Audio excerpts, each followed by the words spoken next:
So right here, you might be seeing that I have a stick, and you're probably saying, Speed, why do you have a stick? We were originally going to aggro tri-lane, and then because we're a team that hasn't scrimmed before, we decided 10 seconds before the game, you heard that right? 10 seconds before the game, we decided that we're going to swap the lanes, and we're actually going to keep it normal. We're going to lane the Ursa against the Legion. The reason why we were going to aggro is we were a little bit concerned about putting the Veno bottom. He ended up crushing anyway. Also, we like Oracle against Warlock, because you can purge the heal, which is, like, cool. But we decided to say, nah, whatever, just leave the Veno bottom. He'll do well against PA, or he should do pretty well against PA. I wasn't too sure, but nonetheless, let's get into the lane. This is where I think a lot of people would throw the game, especially against like a top-tier Legion player, and I threw it here as well. This is a bad play on my part. So right here, I'm like, I'll secure the range creep right off the bat, but in all reality, it's very hard for me to do that. Keep in mind, guys, Ursa is not that good at level 1. Fury Swipes is incredibly underwhelming. It's just not that good. And so a lot of people are like, you know, Ursa's supposed to crush Legion. Later on, I do, and I will.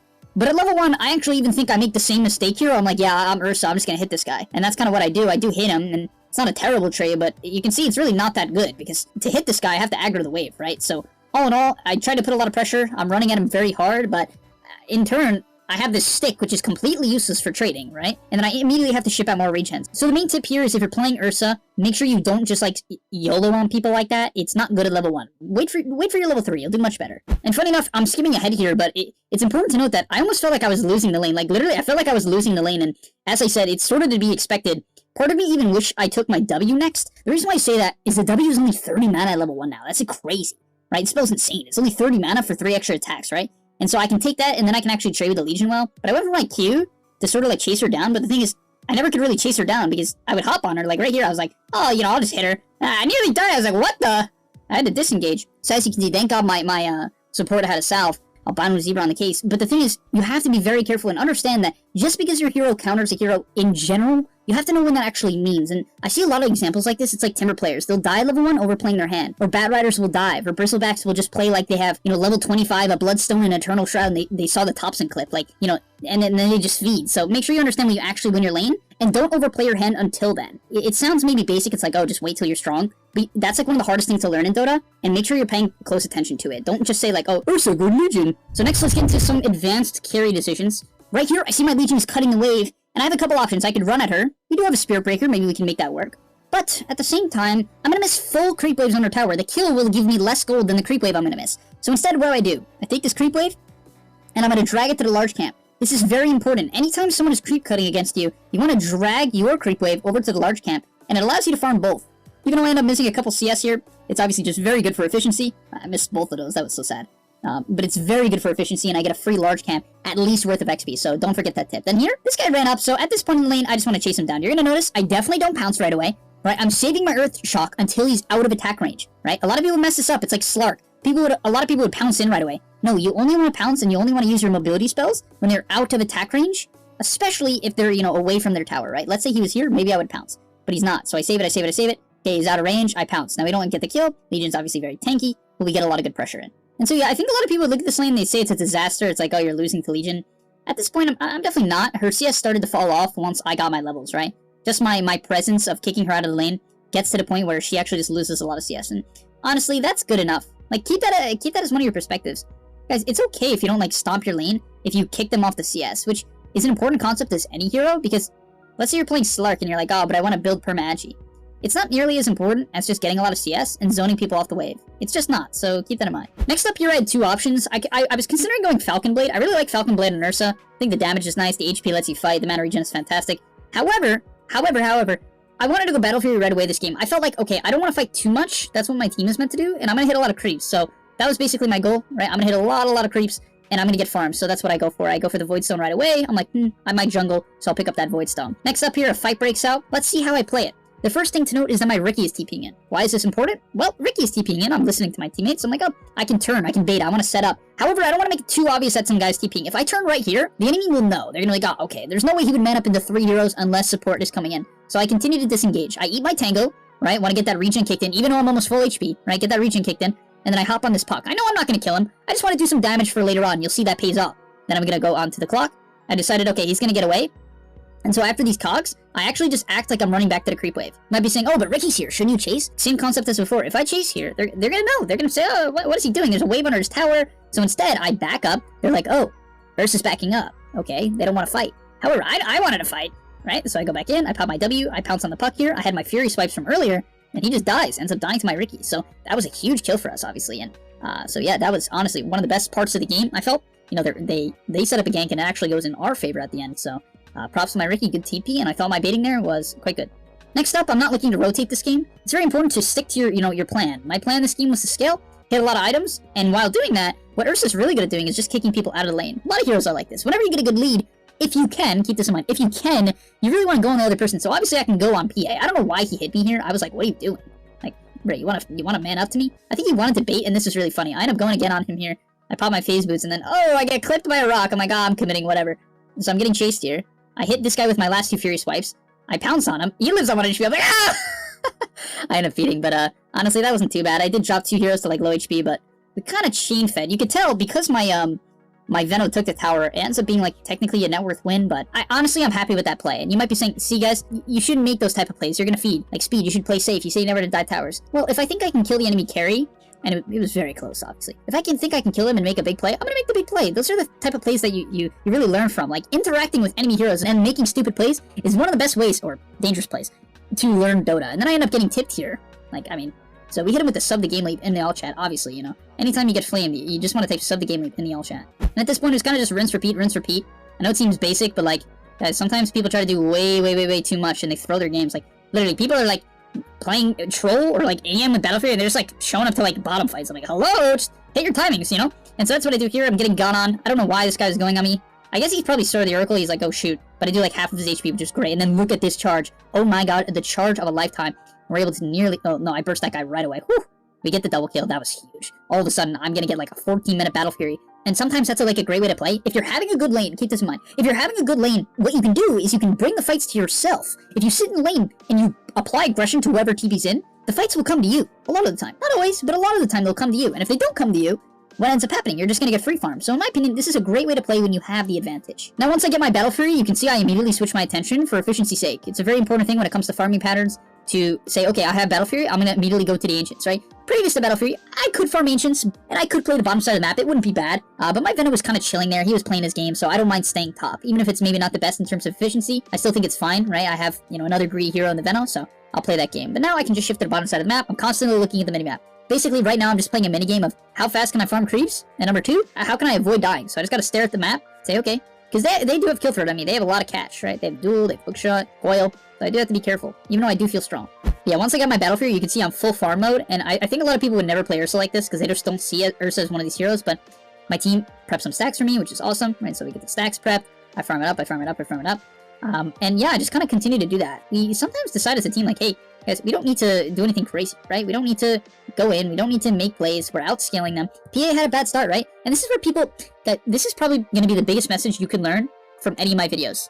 People assume when they have leads, that they have to keep putting pressure, that they have to keep playing the map aggressively, because if they don't, the enemy will come back, they'll get items. But what they don't understand is that if you had a good start, or what they don't think about, if you had a good start, and you get the items first, the farming items first, you will outfarm them, and you'll hit your next timing faster as well, right? You will continue to outfarm them, as long as you continue farming, right? And yes, there are still cases where you need to run at them. Let's say I'm against an Alp, maybe I would be more pressured to do that. But even that, actually, that's not even true. Even if I was against an Alp, I'd probably make the same play, because I'm going Battle Fury, and I'm going to play around the Battle Fury. Like, I'm just going to farm.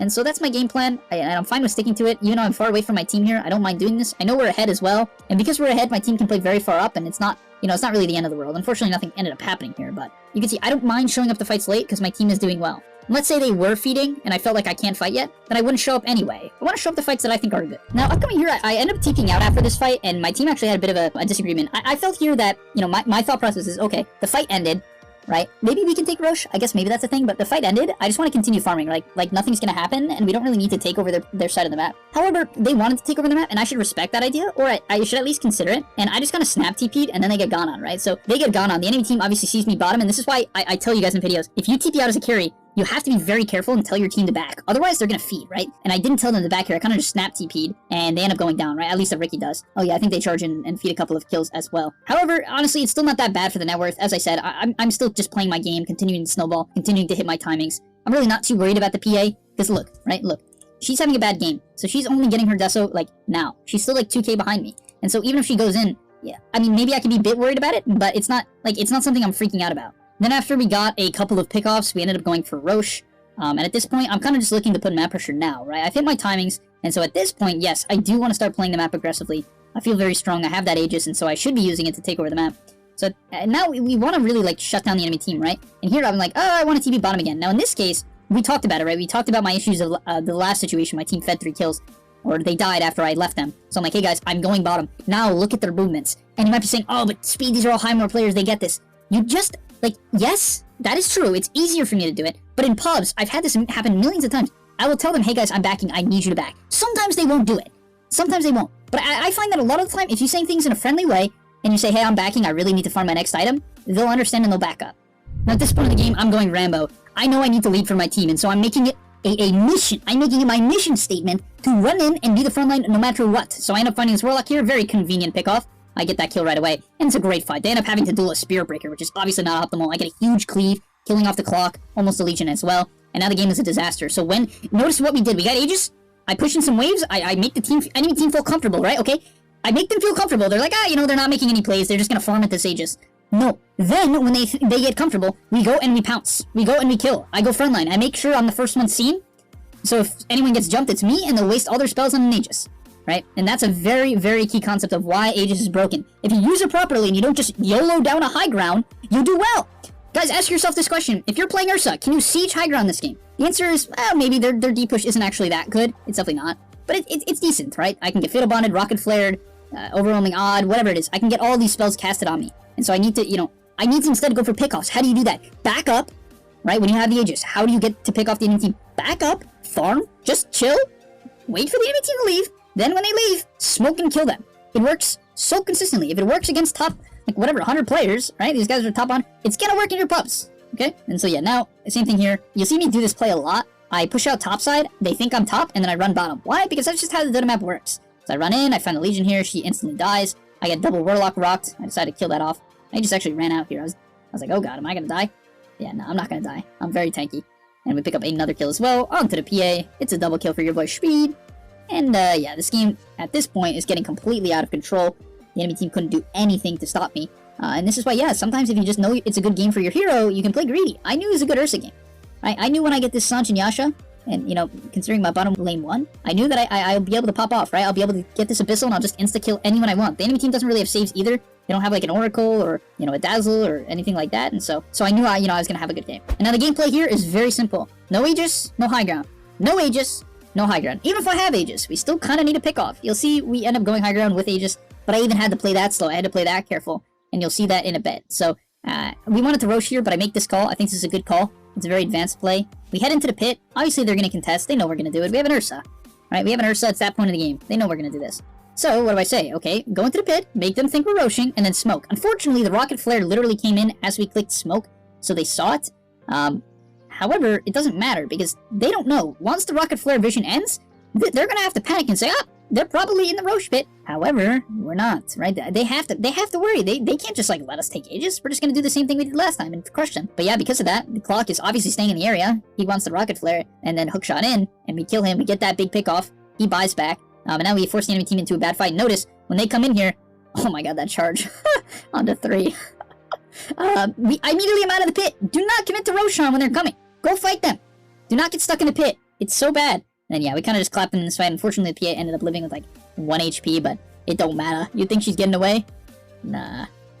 Next up, let's take a look at how I go high ground here. It's nothing too spectacular, but I think looking at the execution gives you a good idea of how Highmore players go high ground and make their movements, make their siege. But I walk up here, I'm gonna hit the tower. I took the level 25 talent. I thought this was a good decision. Even though the AoE shock is cool, it does slow everybody by so much in a huge AoE. I think the overpower attacks here is the way to go. I have to be the siege hero, and so you're gonna notice I'm sieging, and my team is not diving. Notice how when we see the PA, I don't just like run in and abyssal her. That's how you feed, okay?